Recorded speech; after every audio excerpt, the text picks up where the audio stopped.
നമസ്കാരം. പ്രധാന വാർത്തകൾ.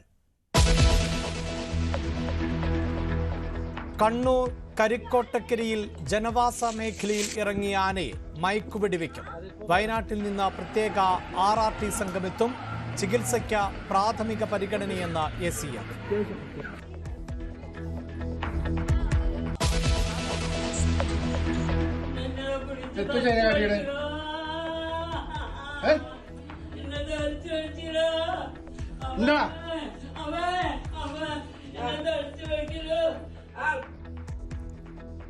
നിലമ്പൂരിൽ വയോധികയ്ക്ക് അയൽവാസിയുടെ ക്രൂരമർദ്ദനം. 80 വയസ്സുകാരി ഇന്ദ്രാണിക്ക് പരിക്ക്. അയൽവാസിയുടെ ആക്രമണം മദ്യലഹരിയിൽ.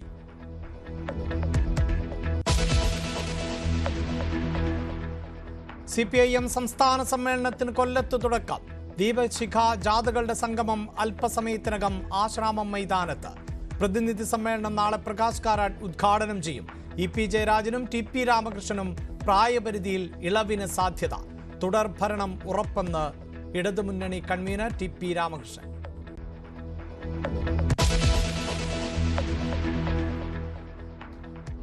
സിനിമയിലെ വയലൻസ് ചർച്ചകൾക്കിടെ മാർക്കോയുടെ ടെലിവിഷൻ പ്രദർശനത്തിന് വിലക്ക്. അനുമതി നിഷേധിച്ച central board of film certifications ഇനി വയലൻസ് സിനിമകൾ ചെയ്യില്ലെന്ന് മാർക്കോയുടെ നിർമ്മാതാവ്. സിനിമാ സമരത്തിൽ തീരുമാനം സർക്കാരുമായുള്ള ചർച്ചയ്ക്ക് ശേഷമെന്ന് ഫിലിം ചേംബർ.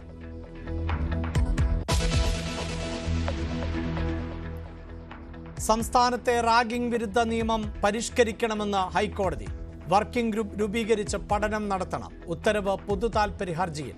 ഷഹബാസിന്റെ കൊലപാതകത്തിൽ മെറ്റയിൽ നിന്ന് വിവരങ്ങൾ തേടി പോലീസ്. മലപ്പുറത്ത് 9ാം ക്ലാസ് വിദ്യാർത്ഥികളെ വളഞ്ഞിട്ട് തല്ലി സീനിയർ വിദ്യാർത്ഥി.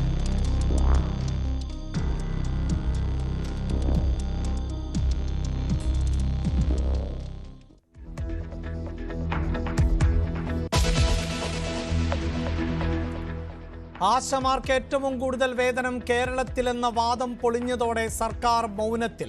ആശമാരുടെ സമരം 24ാം ദിവസം. പിന്തുണയുമായി വിവിധ സംഘടനകൾ. കേന്ദ്രവിഹിതം കൃത്യമായി നൽകിയെന്ന് ജോർജ് കുര്യൻ.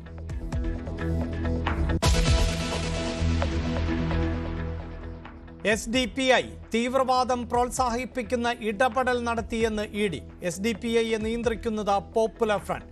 അറസ്റ്റിലായ MK ഫൈസി PFI ഫണ്ട് കൈപ്പറ്റിയെന്നും കണ്ടെത്തൽ.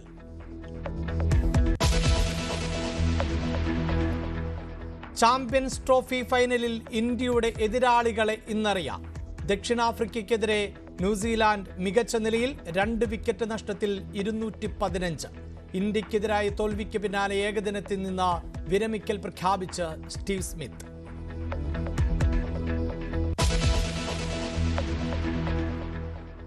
നിലമ്പൂരിൽ വയോധികയ്ക്ക് അയൽവാസിയുടെ ക്രൂരമർദ്ദനം. നിലമ്പൂർ CH നഗറിലെ പാട്ടത്തൊടി വീട്ടിൽ താമസിക്കുന്ന 80 വയസ്സുകാരി ഇന്ദ്രാണി ടീച്ചർക്കാണ് മർദ്ദനം ഏറ്റത്.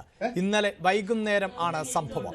വീട്ടുമുറ്റത്ത് നിൽക്കുകയായിരുന്ന ഇന്ദ്രാണി ടീച്ചറെ അയൽവാസി ഷാജി ആക്രമിക്കുകയായിരുന്നു. ആക്രമണത്തിന് ഇടെ അയൽവാസികളാണ് ദൃശ്യങ്ങൾ പകർത്തിയത് എന്നും ഇന്ദ്രാണിയെ രക്ഷിച്ചതും ഇതേ അയൽവാസികൾ തന്നെയാണ്. മദ്യലഹരിയിൽ ആയിരുന്നു അയൽവാസിയുടെ ആക്രമണം. മർദ്ദനത്തിൽ ഇന്ദ്രാണിക്ക് മുഖത്തും ശരീരത്തിന്റെ മറ്റു ഭാഗങ്ങളിലുമൊക്കെ പരിക്കേറ്റിട്ടുണ്ട്. സംഭവത്തിൽ നിലമ്പൂർ പോലീസ് ഷാജി എന്നയാളെ കസ്റ്റഡിയിലെടുത്തിട്ടുണ്ട്.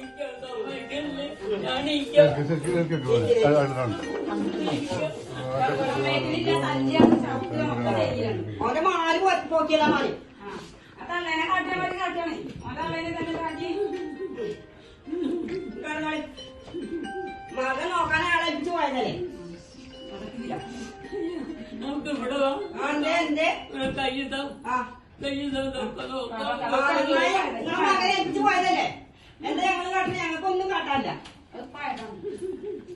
ഇനി മേലൊക്കെ തടാൻ തൊട്ട് ഞാൻ കാണിക്കാം. ഇതെന്തൊക്കെ മനസ്സിലാക്കിയേ? ആ രാഷ്ട്രീയ തടയനെങ്ങനെ കാട്ടാൻ? സംസ്ഥാനത്തെ റാഗിംഗ് വിരുദ്ധ നിയമം പരിഷ്കരിക്കണമെന്ന് ഹൈക്കോടതി. റാഗിംഗ് കർശനമായി തടയുന്നതിന് നിയമപരിഷ്കരണം അനിവാര്യമാണ്. റാഗിംഗ് വിരുദ്ധ നിയമത്തിന് കീഴിൽ ചട്ടങ്ങൾ രൂപീകരിക്കണമെന്നും നിയമത്തിൽ മാറ്റം വരുത്തുന്നതിൽ പഠനം നടത്തണമെന്നും ഹൈക്കോടതി ഡിവിഷൻ ബെഞ്ച് ഉത്തരവിട്ടു. ഇതിനായി വർക്കിംഗ് ഗ്രൂപ്പ് രൂപീകരിക്കണമെന്നും ഹൈക്കോടതി പൊതു താൽപര്യ ഹർജിയിലാണ് പ്രത്യേക ഡിവിഷൻ ബെഞ്ചിന്റെ ഉത്തരവ്. കൂട്ടക്കൊലപാതകത്തിലേക്ക് നയിച്ച സാഹചര്യം ജയിൽ അധികൃതരോട് വിശദീകരിച്ച വെഞ്ഞാറമൂട് കൊലപാതക കേസിലെ പ്രതി അഫാൻ. കടബാധ്യത ഉണ്ടായതിനെ തുടർന്ന് ബന്ധുക്കളുടെ ഭാഗത്ത് നിന്ന് നിരന്തര അധിക്ഷേപമുണ്ടായി. കടം കയറിയതോടെ ഇനി ജീവിക്കേണ്ട എന്ന് കുടുംബം തീരുമാനിച്ചു. അമ്മ മരിച്ചെന്ന് കരുതിയാണ് മറ്റുള്ളവരെ കൊല്ലാൻ തീരുമാനിച്ചത് എന്നും താനും ആത്മഹത്യ ചെയ്യുമെന്നും അഫാൻ ജയിൽ അധികൃതരോട് പറഞ്ഞു.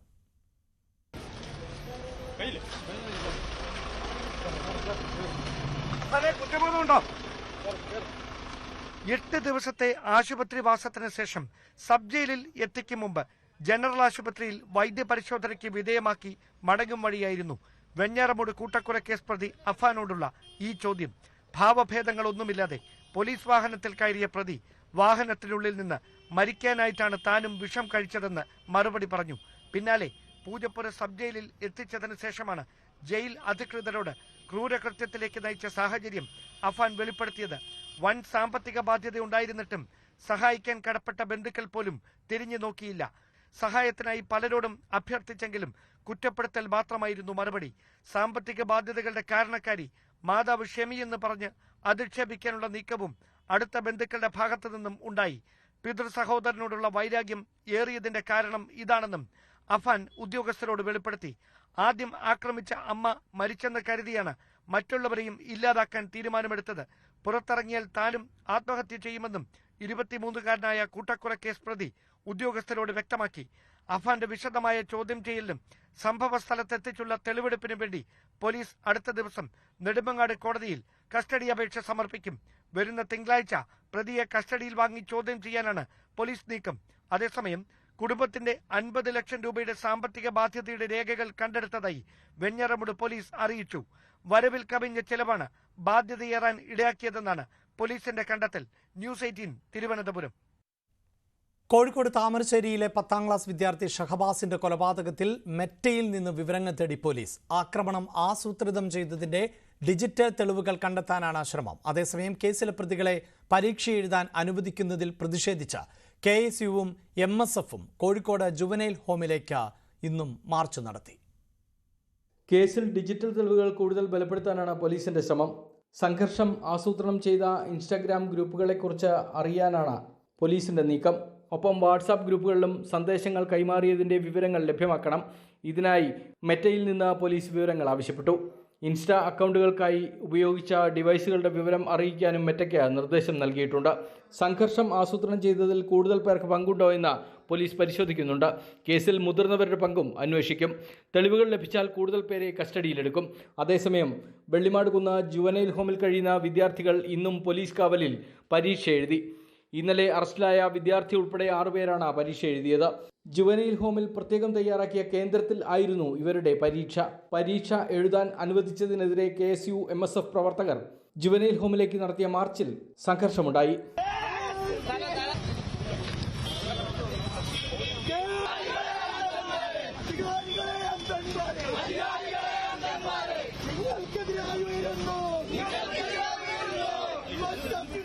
പ്രവർത്തകരെ പോലീസ് പിന്നീട് അറസ്റ്റ് ചെയ്ത് നീക്കി.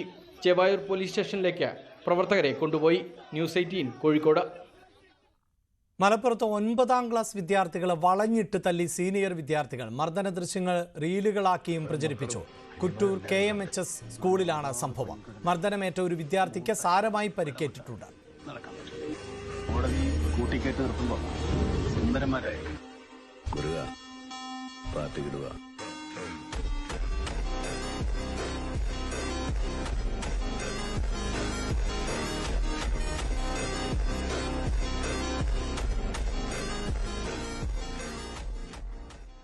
ലഹരിക്കണ്ണികൾ പൊട്ടിക്കാൻ പോലീസ്.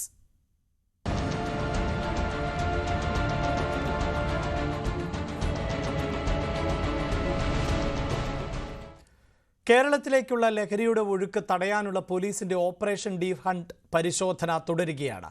കൊച്ചി ആലുവയിൽ കഞ്ചാവും ഹാഷിഷ് ഓയിലുമായി 6 ഒഡീഷ സ്വദേശികൾ പിടിയിലായി. ലഹരി കേസുകളിൽ 1-ലേറെ തവണ അറസ്റ്റിലാകുന്നവരെ വിചാരണ കൂടാതെ 2 വർഷം കരുതൽ തടങ്കലിൽ വെക്കണമെന്ന കേന്ദ്ര നിയമം കർശനമായി നടപ്പാക്കാൻ എക്സൈസ് തീരുമാനിച്ചു.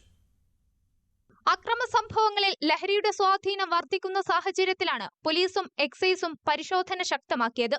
ആലുവയിൽ കഞ്ചാവും ഹാഷിഷ് ഓയിലുമായി 6 ഒഡീഷ സ്വദേശികൾ പിടിയിലായി. 4 കിലോ കഞ്ചാവ് കൈവശം വെച്ച ഒഡീഷ സ്വദേശി മമത ഡിങ്കലിനെ അറസ്റ്റ് ചെയ്തു. 1 കിലോയോളം ഹാഷിഷ് ഓയിലുമായി 5 ഒഡീഷ സ്വദേശികളെയും പിടികൂടി.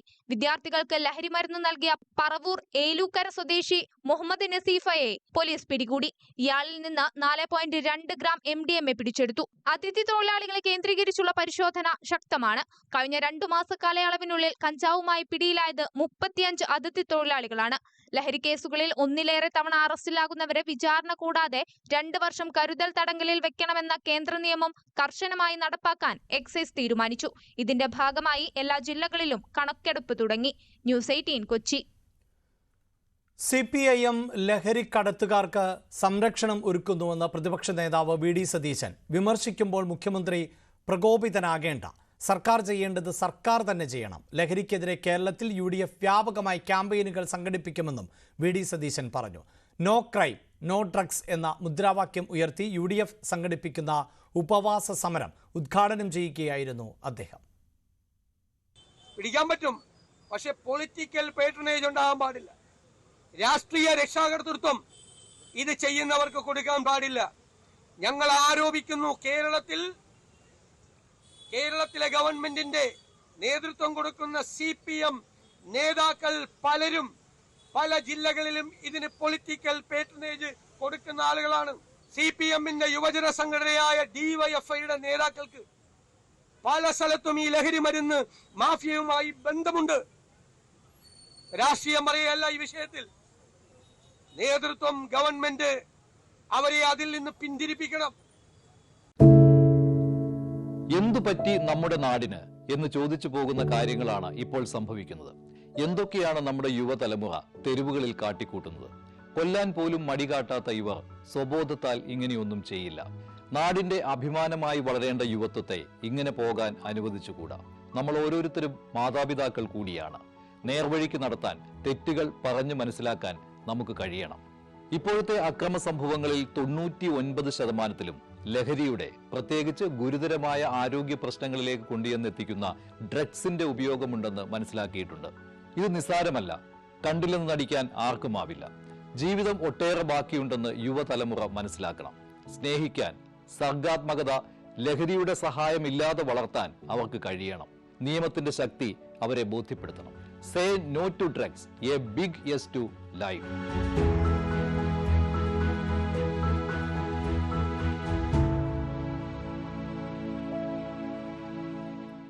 ഉണ്ണി മുകുന്ദൻ നായകനായ മാർക്കോ സിനിമ TV ചാനലുകളിൽ പ്രദർശിപ്പിക്കില്ല. ലോവർ കാറ്റഗറി മാറ്റത്തിനുള്ള അപേക്ഷ central board of film certification നിരസിച്ചു. വെട്ടിമാറ്റാൻ കഴിയാത്ത അത്ര വയലൻസ് സിനിമയിൽ ഉണ്ട് എന്നായിരുന്നു വിലയിരുത്തൽ. മാർക്കോ പോലെ വയലൻസ് നിറഞ്ഞ സിനിമകൾ ഇനി ചെയ്യില്ല എന്ന് നിർമ്മാതാവ് ഷെരീഫ് മുഹമ്മദ് പറഞ്ഞു. ലോവർ കാറ്റഗറി മാറ്റത്തിനുള്ള അപേക്ഷ സെൻട്രൽ ബോർഡ് ഓഫ് ഫിലിം സർട്ടിഫിക്കേഷനാണ് നിരസിച്ചത്. U അല്ലെങ്കിൽ U-A കാറ്റഗറിയിലേക്ക് മാറ്റാൻ പറ്റാത്ത അത്ര വയലൻസ് സിനിമയിലുണ്ടെന്നായിരുന്നു വിലയിരുത്തൽ. കൂടുതൽ സീനുകൾ വെട്ടിമാറ്റണമെങ്കിൽ നിർമ്മാതാക്കൾക്ക് വീണ്ടും അപേക്ഷിക്കാമെന്നും സെൻസർ ബോർഡ് അറിയിച്ചു.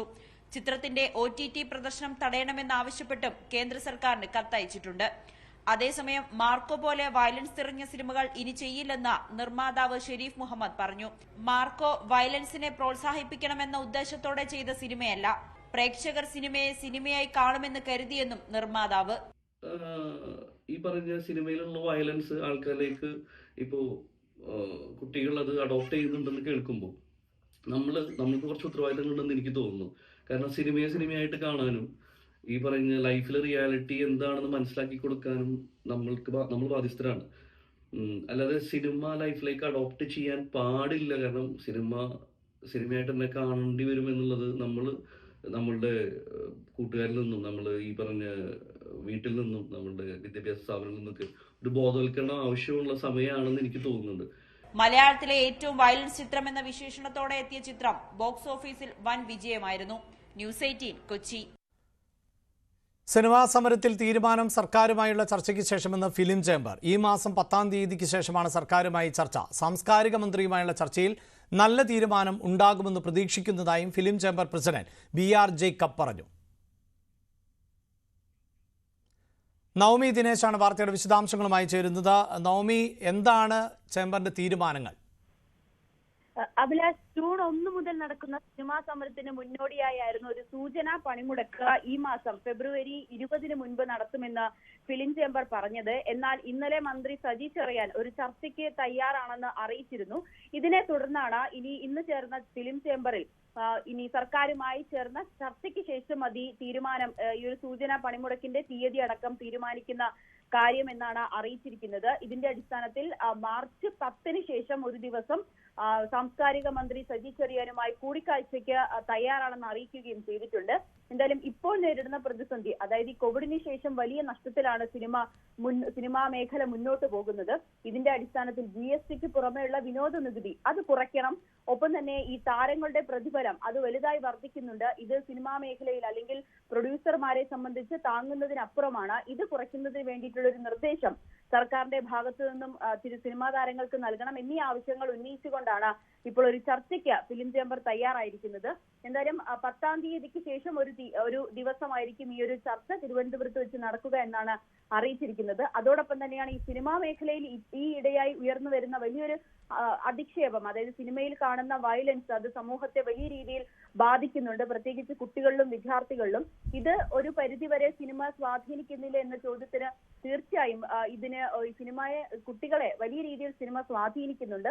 ഒപ്പം ഇതെല്ലാം സെൻസർ ബോർഡ് തന്നെയാണ് തുടക്കത്തിലെ ഇതിനു വേണ്ടിയിട്ടുള്ള നിർദ്ദേശം നൽകണം, അല്ലെങ്കിൽ ഇത്തരത്തിൽ വയലൻസ് ഉള്ള സിനിമകൾ പ്രദർശിപ്പിക്കില്ല എന്ന് സെൻസർ ബോർഡ് തന്നെ തീരുമാനമെടുത്താൽ ഈ ഒരു പ്രശ്നത്തിന് വളരെ കുറച്ചെങ്കിലും പരിഹാരം ഉണ്ടാകുമെന്ന് കൂടി ഫിലിം ചേംബർ വ്യക്തമാക്കിയിട്ടുണ്ട്. എന്തായാലും ഇപ്പോൾ ഈ പണിമുടക്ക് ജൂൺ 1 പണിമുടക്ക് പിൻവലിച്ചു എന്ന് പറഞ്ഞിട്ടില്ല. പകരം സൂചന പണിമുടക്ക് അത് എന്നാണ് നടത്തേണ്ടത് എന്നതിൽ ഈ ചർച്ചയ്ക്ക് ശേഷം തീരുമാനം ഉണ്ടാകാമെന്നാണ് ഫിലിം ചേംബർ വ്യക്തമാക്കിയിരിക്കുന്നത്. വാർത്തയുടെ വിശദാംശങ്ങളാണ് നവമി ദിനേശ് നൽകിയത്. ചോദ്യപേപ്പർ ചോർച്ചയിൽ ഉറവിടം കണ്ടെത്തി ക്രൈംബ്രാഞ്ച്. അൺഎയ്ഡഡ് സ്കൂളുകളിലെ പ്യൂൺ അബ്ദുൾ നാസർ ആണ് ചോദ്യപേപ്പർ ചോർത്തിയത്. ഇയാളെ ക്രൈംബ്രാഞ്ച് അറസ്റ്റ് ചെയ്തു. MS സൊല്യൂഷൻസിലെ അധ്യാപകൻ ഫഹദിനാണ് ഇയാൾ ചോദ്യപേപ്പർ നൽകിയത് എന്ന് ക്രൈംബ്രാഞ്ച് SP പറഞ്ഞു. പ്യൂൺ അബ്ദുൾ നാസറിനെ സസ്പെൻഡ് ചെയ്തു.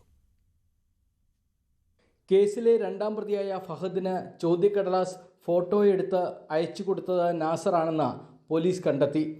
ഇക്കാര്യം നാസർ സ്ഥിരീകരിച്ചതായി ക്രൈംബ്രാഞ്ച് SP പറഞ്ഞു. MS സൊല്യൂഷൻസ് അധ്യാപകരായ ഫഹദിനെയും ജിഷ്ണുവിനെയും നേരത്തെ ക്രൈംബ്രാഞ്ച് അറസ്റ്റ് ചെയ്തിരുന്നു. ഇവരെ ചോദ്യം ചെയ്തതിൽ നിന്നാണ് ഇയാളാണ് പേപ്പർ അയച്ചു കൊടുത്തത് എന്ന് വ്യക്തമായത്. കാര്യത്തിൽ കൂടുതൽ അന്വേഷിക്കേണ്ടതായിട്ടുണ്ട്. +1 കാര്യമാണ് പ്രതി ഇപ്പോൾ സംബന്ധിച്ചിരിക്കുന്നത്. മറ്റുള്ള കാര്യങ്ങൾ നമ്മൾ കൂടുതൽ കസ്റ്റഡിയിൽ പ്രതിയെ വാങ്ങും, കൂടുതൽ ചോദിക്കും, അപ്പം കൂടുതൽ കാര്യങ്ങൾ മനസ്സിലാക്കേണ്ടത്. അല്ല, അത് ഒരു കോൺസ്പിറസി എന്തായാലും ഉണ്ടല്ലോ. സ്ഥാപനം നടത്തിയിരുന്ന അതിന്റെ 1ാം പ്രതിയാണല്ലോ അയാളാണ് നടത്തിയിരിക്കുന്നത്. അയാളാണ് ഇതിന്റെ ഫിനാൻഷ്യൽ ബെനിഫിറ്റ്സ് ഒക്കെ കിട്ടുന്നത് അയാൾക്കാണ് പ്രത്യേകിച്ചും. അപ്പോൾ അതിൽ ഒരു കോൺസ്പിറസിയുള്ള കാര്യം നമുക്ക് മനസ്സിലായി. നമ്മൾ ആ സെക്ഷനൊക്കെ നമ്മൾ നേരത്തെ ഇടുകയും ചെയ്തതാണ്. SSLC ഇംഗ്ലീഷ് പരീക്ഷയുടെയും +1 കണക്ക് പരീക്ഷയുടെയും ചോദ്യപേപ്പർ ചോർന്നതായാണ് കേസ്. കേസിൽ 1ാം പ്രതി ഷുഹൈബിന്റെ അറസ്റ്റ് ഹൈക്കോടതി നേരത്തെ തടഞ്ഞിരുന്നു. ഇയാളുടെ മുൻകൂർ ജാമ്യ ഹർജി ഹൈക്കോടതിയിൽ പരിഗണനയിലാണ്. യൂട്യൂബ് ചാനൽ വഴി പരീക്ഷയ്ക്ക് വരാവുന്ന ചോദ്യങ്ങൾ പ്രവചിക്കുക മാത്രമാണ് ചെയ്തതെന്നും ചോദ്യപേപ്പർ ചോർത്തിക്കൊടുത്തിട്ടില്ലെന്നും ഇയാൾ അന്വേഷണ സംഘത്തിന് മൊഴി നൽകിയിരുന്നു. 2ഉം 3ഉം പ്രതികളായ ഫഹദും ജിഷ്ണുവും നൽകിയ ആദ്യത്തെ മൊഴിയും ഇങ്ങനെയായിരുന്നു. ഫഹദ് പ്രധാനാധ്യാപകനായിരുന്ന സ്കൂളിലെ പ്യൂണാണ് അബ്ദുൾ നാസർ. ന്യൂസ് 18 കോഴിക്കോട്. രാജ്യവിരുദ്ധ തീവ്രവാദ പ്രവർത്തനങ്ങൾക്കുള്ള പോപ്പുലർ ഫണ്ട് ഫണ്ടിംഗ് SDPIക്ക് ലഭിച്ചതായി എൻഫോഴ്സ്മെന്റ് ഡയറക്ടറേറ്റ്. SDPIയെ നിയന്ത്രിക്കുന്നതും പ്രവർത്തനങ്ങൾക്ക് മേൽനോട്ടം വഹിക്കുന്നതും PFI ആണ് എന്നും EDയുടെ കണ്ടെത്തൽ. കള്ളപ്പണം വെളുപ്പിക്കലുമായി ബന്ധപ്പെട്ട കേസിൽ ED അറസ്റ്റ് ചെയ്ത SDPI ദേശീയ അധ്യക്ഷൻ MK ഫൈസിയെ ചോദ്യം ചെയ്തതിൽ നിന്നുമാണ് നിർണായകമായ വിവരങ്ങൾ ലഭിച്ചത്. SDPI, PFI എന്നീ സംഘടനകൾക്ക് ഒരേ നേതൃത്വവും അണികളുമാണ്. ദൈനംദിന പ്രവർത്തനത്തിന് പണം നൽകുന്നത് PFI ആണ്. നയരൂപീകരണം, തെരഞ്ഞെടുപ്പിൽ സ്ഥാനാർത്ഥികളെ നിശ്ചയിക്കൽ, പൊതുപരിപാടികൾ, കേഡർ മൊബിലൈസേഷൻ എന്നിവയ്ക്കെല്ലാം SDPI PFIയെ ആശ്രയിച്ചിരുന്നു. കോഴിക്കോട് പോപ്പുലർ ഫ്രണ്ടിന്റെ ആസ്ഥാനത്ത് നിന്നും ഇത് സംബന്ധിച്ച തെളിവുകൾ കണ്ടെത്തിയതായി ED പറയുന്നു. തെരഞ്ഞെടുപ്പ് ചെലവുകൾക്കായി പണം നൽകിയതിന്റെ രേഖകൾ ലഭിച്ചു. SDPIക്ക് വേണ്ടി വിദേശ രാജ്യങ്ങളിൽ നിന്നടക്കം പോപ്പുലർ ഫ്രണ്ട് പണം പിരിച്ചതായും തെളിഞ്ഞു. രാജ്യത്ത് ഭീകരവാദ പ്രവർത്തനത്തിനായി PFI പിരിച്ച പണത്തിന്റെ വിഹിതം MK ഫൈസി കൈപ്പറ്റിയതായും ED വ്യക്തമാക്കുന്നു. കള്ളപ്പണം വെളുപ്പിച്ച കേസിൽ കഴിഞ്ഞ ദിവസമാണ് MK ഫൈസിയെ ED അറസ്റ്റ് ചെയ്തത്. കേസിൽ 12 തവണ നോട്ടീസ് അയച്ചിട്ടും MK ഫൈസി ഹാജരായില്ലെന്ന് ഇഡി പറയുന്നു. തീവ്രവാദ പ്രവർത്തനങ്ങൾ നടത്തുന്ന സംഘടനകളുമായുള്ള സാമ്പത്തിക ഇടപാടുകൾ തടയുന്നതിന്റെ ഭാഗമായിട്ടാണ് അറസ്റ്റെന്നാണ് ഇഡി അറിയിച്ചത്. ന്യൂസ് 18 കൊച്ചി. സർക്കാർ വിരുദ്ധ പ്രചാരണങ്ങളുടെ നയരൂപീകരണ ചുമതല ശശി തരൂരിനെ ഏൽപ്പിച്ച കോൺഗ്രസ് നേതൃത്വം. നിയമസഭയിൽ സർക്കാരിനെതിരായ കടന്നാക്രമണത്തിന് പ്രതിപക്ഷ നേതാവ് VD സതീശനും മുൻ പ്രതിപക്ഷ നേതാവ് രമേശ് ചെന്നിത്തലയും ഒന്നിച്ച് നേതൃത്വം നൽകും. കേരളത്തിന്റെ ഭരണം തിരിച്ചുപിടിക്കാനുള്ള AICCയുടെ കർമ്മ പദ്ധതിയിൽ ആണ് നിർണായകമായ തീരുമാനം. ഇടത് സർക്കാരിന്റെ ഭരണപരാജയം തുറന്നുകാട്ടാൻ സഭയ്ക്ക് അകത്തും പുറത്തും വിട്ടുവീഴ്ചയില്ലാത്ത പോരാട്ടം നടത്താനാണ് KPCC നേതൃത്വത്തിന് നൽകിയിരിക്കുന്ന നിർദ്ദേശം. News 18 exclusive. ഇടത് സർക്കാരിന്റെ ഭരണപരാജയങ്ങൾ തുറന്നു കാട്ടുന്നതിനും യുവാക്കൾ, കന്നി വോട്ടർമാർ, മതസാമൂഹിക സംഘടനകൾ തുടങ്ങിയവരുമായി ഇടപെടുന്നതിനും ബഹുമുഖ കർമ്മ പദ്ധതിയാകും AICC നിർദ്ദേശത്തിന്റെ അടിസ്ഥാനത്തിൽ KPCC നടപ്പിലാക്കുക. ഒരേ സമയം LDF സർക്കാരിന്റെ വ്യവസായ, തൊഴിൽ, സാമ്പത്തിക മേഖലകളിലെ നുണപ്രചരണങ്ങൾ തുറന്നുകാട്ടിയും കോൺഗ്രസിന്റെ നിക്ഷേപ, തൊഴിൽ അനുകൂല നിലപാടുകൾ ഉയർത്തിക്കാട്ടിയുമുള്ള പ്രചാരണത്തിന് ശശി തരൂർ MP നേതൃത്വം നൽകും. ഈ രംഗങ്ങളിലെ പാർട്ടിയുടെ നയരൂപീകരണത്തിലും തരൂർ സജീവമാകും. തരൂരിന്റെ നിലപാടുകൾ ഉയർത്തിക്കാണിച്ച് കോൺഗ്രസ് നേതൃത്വത്തെ വെട്ടിലാക്കാൻ ശ്രമിച്ച ഇടതു മുന്നണിക്കുള്ള മറുപടി കൂടിയാകും ശശി തരൂരിന്റെ പുതിയ ദൗത്യം. LDF സർക്കാരിന്റെ സാമ്പത്തിക ദുർവിനിയോഗം, ഭരണകൂട ധാർഷ്ട്യം, നയപരാജയങ്ങൾ എന്നിവ തുറന്നുകാട്ടിക്കൊണ്ട് VD സതീശനും രമേശ് ചെന്നിത്തലയും നിയമസഭയിൽ ഏകോപിത ആക്രമണത്തിന് നേതൃത്വം നൽകും. സുപ്രധാന വിഷയങ്ങളിൽ മറ്റ് മുതിർന്ന അംഗങ്ങളുടെ ഇടപെടലും ഉറപ്പുവരുത്തും. സഭയ്ക്കുള്ളിൽ പൊതുജനങ്ങളുടെ ആശങ്കകൾ നേരിട്ടുന്നയിക്കാൻ നിയമനിർമ്മാണ അവസരങ്ങളും പരമാവധി ഉപയോഗിക്കും. സംഘടനാ സംവിധാനം ശക്തിപ്പെടുത്തുന്നതിന് KPCC പ്രസിഡന്റ് K സുധാകരൻ, മുൻ സംസ്ഥാന അധ്യക്ഷന്മാർ, മുതിർന്ന നേതാക്കൾ എന്നിവരുമായി വസതികളിലെത്തി കൂടിക്കാഴ്ച നടത്തും. പ്രധാന തീരുമാനങ്ങളിലും അടിത്തട്ടിൽ പാർട്ടിയെ ചലിപ്പിക്കുന്നതിനും മുൻ അധ്യക്ഷന്മാർ അടക്കമുള്ളവരുടെ നേതൃപരിചയം ഉപയോഗപ്പെടുത്തും. പാർട്ടിയുടെ താഴെത്തട്ടിലെ പ്രവർത്തനം മെച്ചപ്പെടുത്തുന്നതിനായി ബൂത്ത് മണ്ഡലം കമ്മിറ്റികളുടെ പ്രവർത്തനവും ഊർജ്ജസ്വലമാക്കും. ഡിജിറ്റൽ സാധ്യതകൾ പ്രയോജനപ്പെടുത്തിക്കൊണ്ടുള്ള ട്രെൻഡ് സെറ്റിംഗ് എന്ന ആശയവും നടപ്പിലാക്കും. യുവാക്കളെയും നവ വോട്ടർമാരെയും ലക്ഷ്യമാക്കിയുള്ള സമൂഹ മാധ്യമ ക്യാമ്പയിനുകൾ സജീവമാക്കാനും യുവ നേതാക്കൾക്ക് AICC നിർദ്ദേശം നൽകിയിട്ടുണ്ട്. തിരുവനന്തപുരത്ത് നിന്ന് ഡാൻ കുര്യൻ, ന്യൂസ് 18. ആശാവർക്കർമാർക്ക് ഏറ്റവും അധികം ഓണറേറിയം നൽകുന്ന സംസ്ഥാനത്തെ സംബന്ധിച്ചുള്ള തർക്കത്തിൽ മന്ത്രി വീണ ജോർജിന്റെ വാദം പൊളിയുന്നു. സിക്കിമിലെ ആശാവർക്കർമാരുടെ ഓണറേറിയം 10,000 രൂപ തന്നെ. കേരളത്തിൽ ലഭിക്കുന്നത് 7,000 രൂപ മാത്രം. ഇത് സംബന്ധിച്ച രേഖകൾ ന്യൂസ് 18 ലഭിച്ചു. സർ, ഓണറേറിയത്തിന്റെ കാര്യത്തിൽ രാജ്യത്ത് ഏറ്റവും കൂടുതൽ ഓണറേറിയം നൽകുന്ന സംസ്ഥാനം കേരളമാണ്. സർ ഇവിടെ ഓണറേറിയം സംസ്ഥാനം നൽകുന്നത് 7,000 രൂപയാണ്. ഡീൻ കുര്യാക്കോസ് MPക്ക് ലോക്സഭയിൽ ലഭിച്ച മറുപടി ചൂണ്ടിക്കാണിച്ചാണ് രാഹുൽ മാക്കൂട്ടത്തിൽ മന്ത്രി വീണ ജോർജിനെതിരെ രംഗത്തെത്തിയത്. ആശമാരുടെ സിക്കിമിലെ ഓണറേറിയം 10,000 രൂപയാണ് എന്ന MLAയുടെ വാദം പക്ഷേ ആരോഗ്യമന്ത്രി അംഗീകരിച്ചില്ല. തന്റെ കയ്യിൽ സിക്കിം സർക്കാരിന്റെ ഉത്തരവുണ്ട്. അതിൽ ഓണറേറിയമായി കാണിച്ചിരിക്കുന്നത് 6,000 രൂപയാണ്. അത് വിശ്വസിക്കുക എന്നത് മാത്രമാണ് തൽക്കാലം ചെയ്യാൻ പറ്റുന്നത് എന്നും മന്ത്രി പറഞ്ഞു. 2022 ഒക്ടോബർ 1 മുതൽ സിക്കിമിലെ ആശാവർക്കർമാരുടെ ഓണറേറിയം 10,000 രൂപയാക്കി ഉയർത്തിയ ഉത്തരവിന്റെ പകർപ്പ് ന്യൂസ് 18 ലഭിച്ചു. എന്നാൽ ഈ തുക കഴിഞ്ഞ പാർലമെന്റ് തെരഞ്ഞെടുപ്പിന് മുൻപാണ് നൽകി തുടങ്ങിയത് എന്ന് ന്യൂസ് 18 സിക്കിം പ്രതിനിധി സൃഷ്ടി പ്രധാൻ റിപ്പോർട്ട് ചെയ്യുന്നു. 10,000 to the ASHA workers per month. This has been notified many years ago, but then since last year, 2024, the CM, Chief Minister Prem Singh Ramu, announced this last year, and then he's been paying it to the ASHA workers. ഇതോടൊപ്പം ആന്ധ്രാപ്രദേശ് 10,000 രൂപയാണ് ഓണറേറിയമായി കാണിച്ചിരിക്കുന്നത്. കർണാടകയും സമാനമായ നിലപാട് സ്വീകരിച്ചിട്ടുണ്ട്. മറ്റു ചില സംസ്ഥാനങ്ങൾ കേരളത്തെക്കാൾ കൂടുതൽ ആനുകൂല്യം നൽകുന്നതായും അവകാശവാദം ഉന്നയിക്കുന്നു. ആശമാരുടെ സമരം കൂടുതൽ ജനശ്രദ്ധയാകർഷിക്കുന്ന സാഹചര്യത്തിൽ മറ്റു സംസ്ഥാനങ്ങളെക്കാൾ കൂടുതൽ തുക കേരളം നൽകുന്നു എന്നായിരുന്നു ഭരണപക്ഷത്തിന്റെ വാദം. എന്നാൽ ആരോഗ്യമന്ത്രിയുടെ വാദം പൊളിഞ്ഞത് സംസ്ഥാന സർക്കാരിനെ പ്രതിരോധത്തിലാക്കുന്നു. News desk, news 18. കണ്ണൂർ കരിക്കോട്ടക്കരിയിൽ ഗുരുതരമായി പരിക്കേറ്റ കാട്ടാനയെ മയക്കുവെടിവെച്ചു. താടിയലിന് പരിക്കേറ്റ കുട്ടിയാനയെ പിടികൂടി ചികിത്സ നൽകാനാണ് ശ്രമം. വയനാട്ടിൽ നിന്നെത്തിയ 15-അംഗ സംഘമാണ് ഓപ്പറേഷന് നേതൃത്വം നൽകിയത്. ഡോക്ടർ അജി മോഹൻദാസിന്റെ നേതൃത്വത്തിലുള്ള വെറ്റിനറി സംഘം ആണ് മയക്കുവെടി വെച്ചത്. ആന മയങ്ങി തുടങ്ങിയിട്ടുണ്ട്. ഇന്ന് പുലർച്ചെ 6 മണിക്കാണ് ജനവാസ മേഖലയിൽ കാട്ടാനക്കുട്ടിയെ കണ്ടത്. ആനയുടെ ജീവൻ രക്ഷിക്കുക ശ്രമകരം എന്നാണ് ACF വ്യക്തമാക്കിയത്. വനത്തിലേക്ക് തുരത്തുക പ്രായോഗികമല്ല എന്നും ചികിത്സയ്ക്കാണ് പ്രാഥമിക പരിഗണന നൽകുന്നത് എന്നും ACF V രതീശൻ പറഞ്ഞു.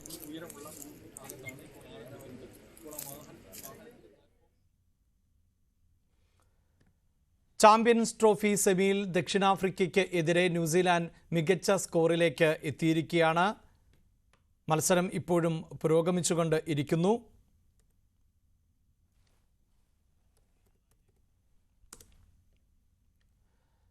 ഏറ്റവും ഒടുവിൽ വിവരം ലഭിക്കുമ്പോൾ ന്യൂസിലാൻഡ് 2 വിക്കറ്റ് നഷ്ടത്തിൽ 249 റൺസ് ആണ് എടുത്തിട്ടുള്ളത്. സെഞ്ചുറി നേടിയ രജിൻ രവീന്ദ്രയും കെയ്ൻ വില്യംസുമാണ് ന്യൂസിലാൻഡിനെ ശക്തമായ നിലയിൽ എത്തിച്ചത്. രജിൻ രവീന്ദ്ര 108 റൺസ് എടുത്ത് പുറത്തായി. സെഞ്ചുറി പിന്നിട്ട വില്യംസിനൊപ്പം ഡാരിൽ മിച്ചൻ ആണ് ഇപ്പോൾ ക്രീസിൽ ഉള്ളത്. ഏറ്റവും ഒടുവിലെ വിവരം അനുസരിച്ച് ന്യൂസിലാൻഡിന് 3ാമത്തെ വിക്കറ്റ് ഇപ്പോൾ നഷ്ടമായിരിക്കുകയാണ്. ഗുജറാത്തിലെ ജാംനഗറിൽ അനന്ത് അംബാനിയുടെ നേതൃത്വത്തിലുള്ള വൻതാര വന്യജീവി പുനരധിവാസ പാർക്ക് ലോക ശ്രദ്ധയിലേക്ക്. കഴിഞ്ഞ ദിവസം പ്രധാനമന്ത്രി ഉദ്ഘാടനം ചെയ്തതിന് പിന്നാലെ വിവിധ മേഖലകളിൽ നിന്നുള്ള പ്രമുഖരാണ് അനന്ത് അംബാനിയെയും സംഘത്തെയും പ്രശംസിക്കുന്നത്. ഇക്കഴിഞ്ഞ ദിവസം പ്രധാനമന്ത്രി നരേന്ദ്രമോദിയാണ് ജാംനഗറിലെ വൻതാര വന്യജീവി പുനരധിവാസ കേന്ദ്രം ഉദ്ഘാടനം ചെയ്തത്. അനന്ത് അംബാനി മിണ്ടാപ്രാണികളായ ജീവികൾക്ക് വേണ്ടി നിസ്വാർത്ഥമായി നടത്തുന്ന പ്രവർത്തനങ്ങൾ ലോകം കണ്ടുപഠിക്കേണ്ടതാണെന്ന് പ്രധാനമന്ത്രി പറഞ്ഞു.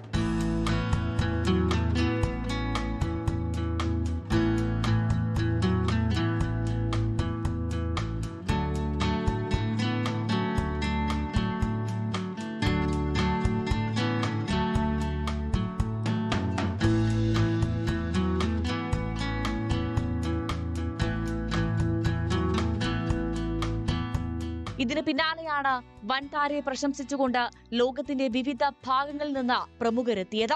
പ്രധാനമന്ത്രി പങ്കുവച്ച ഉദാത്തമായ അഭിപ്രായം തന്നെയാണ് തനിക്കും വൻതാരയെക്കുറിച്ചുള്ളതെന്നാണ് മഹീന്ദ്ര ഗ്രൂപ്പ് ചെയർമാൻ ആനന്ദ് മഹീന്ദ്ര എക്സിൽ കുറിച്ചത്.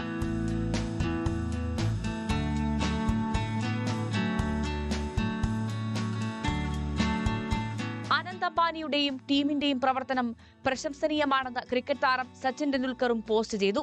മുമ്പ് വൻതാരയിൽ സന്ദർശനം നടത്തിയത് ഓർത്തെടുത്തും വീണ്ടും പോകാനുള്ള ആഗ്രഹം പങ്കുവച്ചുമാണ് സച്ചിന്റെ പോസ്റ്റ്.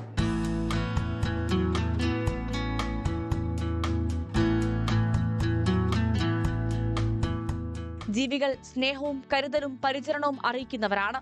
ഈ കരുതലും സ്നേഹവും പങ്കിടുന്നവർ പച്ച മനുഷ്യരായിരിക്കുമെന്നും പറഞ്ഞാണ് ബോളിവുഡ് താരം ഷാരൂഖ് ഖാന്റെ പോസ്റ്റ്. ഗുജറാത്തിലെ ജാംനഗർ റിഫൈനറി കോംപ്ലക്സിൽ 3500 ഏക്കർ വിസ്തൃതിയിൽ സ്ഥിതി ചെയ്യുന്ന ലോകത്തിലെ ഏറ്റവും വലിയ മൃഗപുനരധിവാസ കേന്ദ്രമാണ് വൻതാര. വംശനാശം സംഭവിച്ചുകൊണ്ടിരിക്കുന്ന വിവിധ തലങ്ങളിൽ ജീവന് ഭീഷണി നേരിടുന്നതുമായ 1.5 ലക്ഷം മൃഗങ്ങൾക്കാണ് വൻതാര അഭയമേകുന്നത്. 2000-ഓളം ഇനങ്ങളിൽപ്പെടുന്ന ജീവജാലങ്ങളാണ് ഇവിടെയുള്ളത്. റിലയൻസ് ഇൻഡസ്ട്രീസ് ചെയർമാൻ മുകേഷ് അംബാനിയുടെയും റിലയൻസ് ഫൗണ്ടേഷൻ ചെയർപേഴ്സൺ നിത അംബാനിയുടെയും മകൻ അനന്ത് അംബാനിയുടെ നേതൃത്വത്തിലാണ് വൻതാര എന്ന ആശയം സാക്ഷാത്കരിച്ചത്. News desk, News 18. News updates പൂർണ്ണമാകുന്നു. നമസ്കാരം.